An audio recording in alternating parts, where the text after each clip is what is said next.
Bonjour, ici iPod Touch Isa Pro et aujourd'hui je vais vous montrer comment booter de façon tethered votre iPod Touch iPhone iPad qui est dans le fond tethered en ce moment. Alors je suis accompagné d'un iPhone 3GS qui est au 4.2.1 tethered. C'est-à-dire que j'ai le nouveau boot ROM. C'est quoi le tethered? Dans le fond, pour ceux qui ont jailbreaké leur iPod Touch iPhone iPad avec Retino, lorsque vous fermez votre appareil, pour certains appareils, là, tels que l'iPhone 4, l'iPhone 3GS, nouveau boot ROM, l'iPod Touch 3G, l'iPod Touch 4G, etc., l'iPad, lorsque je rallume mon appareil, il ne va jamais se rallumer, il va rester à la pomme. Alors pourquoi? Parce que vous êtes tethered. Alors je vais vous montrer comment allumer votre iPod Touch ou iPhone lorsqu'il est jailbreaké de façon tethered. Alors sur mon ordinateur, j'ai téléchargé la dernière version de Retino, la 0.9.6 Beta 6, et le firmware de mon appareil, dans le fond, j'ai le firmware 4.2.1 de mon iPhone 3GS. Alors dans la description en bas, vous allez avoir les deux liens, comment avoir la dernière version de Retino, ainsi que le firmware actuel de votre appareil, qui est aussi disponible sur le centre de téléchargement d'iPodTouchIsaPro.com. Alors, comme vous pouvez le voir, mon iPhone ne va jamais se booter. Alors, comment qu'on fait? Premièrement, j'ai mon Retino en ce moment. On doit faire droit de la souris dessus. En passant, Retino il est compatible Mac aussi. Mais pour les utilisateurs de Windows, vous devez faire un clic droit dessus, propriété, et vous devez le mettre en mode de compatibilité Windows 98. Alors ici, vous cochez cette petite case-là, puis vous le mettez en Windows 98/Windows Me, puis par la suite, vous faites OK. Puis là, il doit y avoir un signe de bouclier qui est apparu.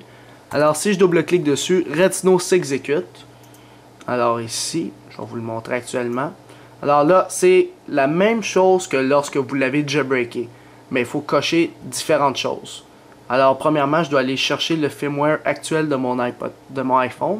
Alors, je fais Browse. Et là, j'ai le firmware 4.2.1 de mon iPhone 3GS. Ici, je double-clique dessus. Et là, ça fait Processing Firmware. Alors, moi, j'ai un iPhone 3GS nouveau boot ROM. Cette question-là va être juste pour l'iPhone 3GS et les iPod Touch 2G, dépendamment de quel modèle vous avez. Fait que moi, j'ai le nouveau boot ROM. Fait que je clique sur Yes.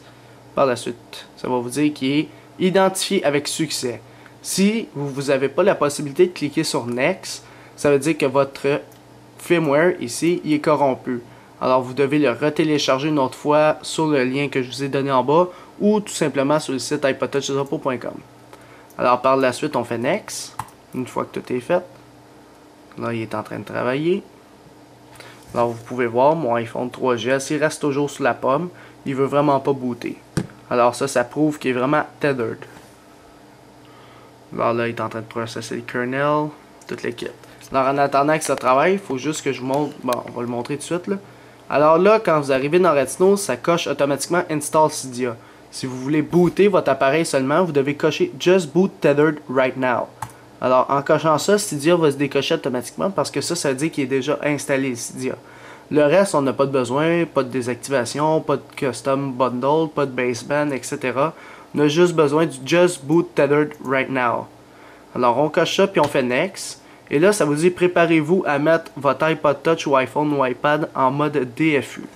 Alors, c'est quoi ce mode-là? C'est le même mode que vous avez fait lorsque vous avez jailbreaké votre iPhone ou iPod Touch ou iPad. Alors, il faudra maintenir pendant 3 secondes le bouton du haut. Sans relâcher le bouton du haut, maintenez les deux pendant 10 secondes. Et après ces 10 secondes-là, relâchez uniquement celui du haut. Alors, tout de suite après le Next, on fait ça. Next, c'est parti. 3 secondes en haut seulement. Tout de suite après, 10 secondes, les deux boutons. Alors, on attend. Et voilà. 1, 2, 3. Et par la suite, on relâche uniquement celui du haut tout en maintenant celui du bas jusqu'à temps que Retino détecte notre appareil qui est tethered. Et voilà, il a détecté. On peut lâcher le bouton du bas. Et par la suite, vous devriez voir un ananas comme quoi qui est vraiment booté de façon tethered. Alors là, votre iPhone 3GS et tout autre appareil, iPod Touch iPhone, iPad, devrait être booté de façon tethered. Alors là, Retino va vous dire bravo, vous avez bel et bien booté votre iPod Touch ou iPhone ou iPad de façon tethered. Ça vous dit Done. Cliquez sur Finish en bas à droite. Et par la suite, vous pouvez débrancher votre appareil de votre ordinateur et le laisser démarrer. Alors il est en train de s'allumer et par la suite devrait être booté. Alors à chaque fois que vous redémarrez votre iPod Touch ou iPhone ou iPad de façon tethered, vous devez faire les manipulations que je viens de vous montrer. Dans le fond, booter avec Retino. Alors vous devez toujours avoir le firmware et Retino en votre possession quand que vous êtes tethered. Alors c'est pour ça que les prochaines fois qu'un jailbreak untethered sort, ne faites pas la mise à jour parce que ça se peut que vous soyez encore tethered là, puis ça c'est pas vraiment le fun.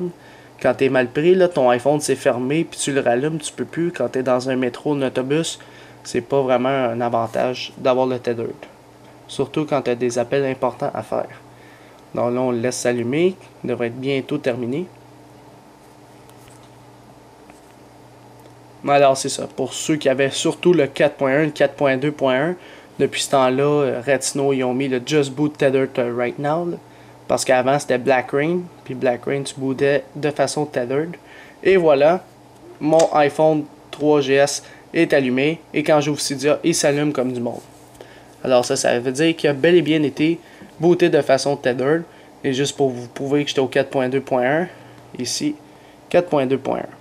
Alors ça c'était iPod Touch is a Pro pour vous montrer comment booter la façon tethered votre iPod Touch, iPhone, iPad, jailbreaké avec Retino de façon tethered. Alors c'est ça, c'était iPod Touch is a Pro. Visitez mon site internet www.ipodtouchisaPro.com et n'oubliez pas de visiter et surtout de vous abonner à mon canal de YouTube en cliquant sur s'abonner. Cela va permettre de recevoir toutes les prochaines vidéos que je vais sortir sur mon site internet et sur mon canal de YouTube. Alors c'est ça, c'était iPod Touch is a Pro. Merci.